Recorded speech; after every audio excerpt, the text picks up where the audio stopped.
নমস্কার জানাই সবাইকে। কেমন আছেন সবাই? আজ ছড়িয়ে ছিটিয়ে থাকা বাড়ির কিছু ফুল আপনাদের সামনে তুলে ধরতে মন চাইলো।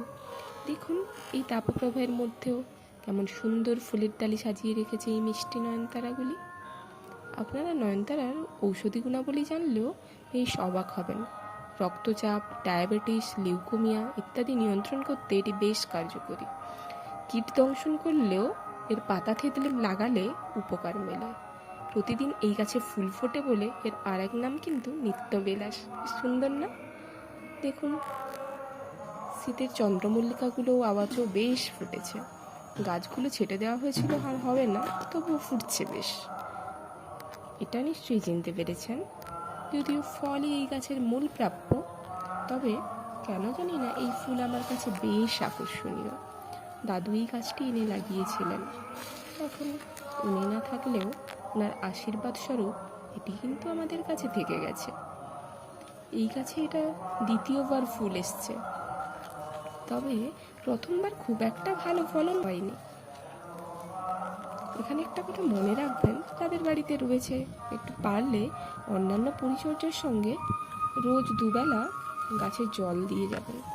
এতে শুনেছি ফলন খুব ভালো হয়। অনেক সময় খবরের কাগজেও দেখেছি আমি, তো আমরা চেষ্টা করে রাখি এখন রোজ দুবেলা একটু করে হলেও জল দিয়ে রাখতে।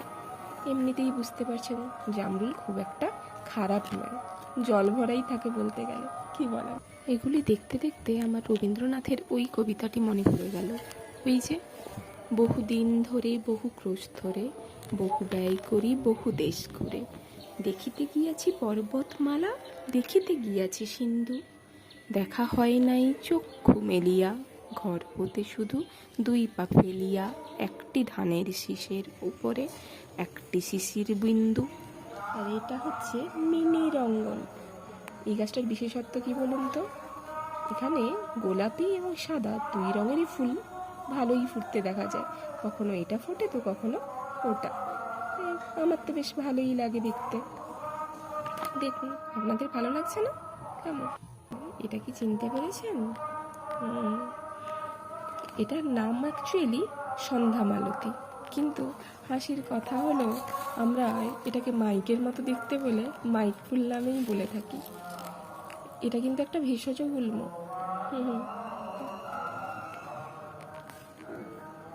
এটা কি বলুন তো? কাগজ ফুল। আমাদের বাড়িতে তিন রঙের কাগজ ফুল রয়েছে, কিন্তু এই রঙটা আমার একটু বেশিই ফেভারিট। খুব সুন্দর না কালারটা? বাকি ফুলগুলো না হয় আরেকদিন দেখানো যাবে। এই গরমে সাবধানে থাকবেন সবাই।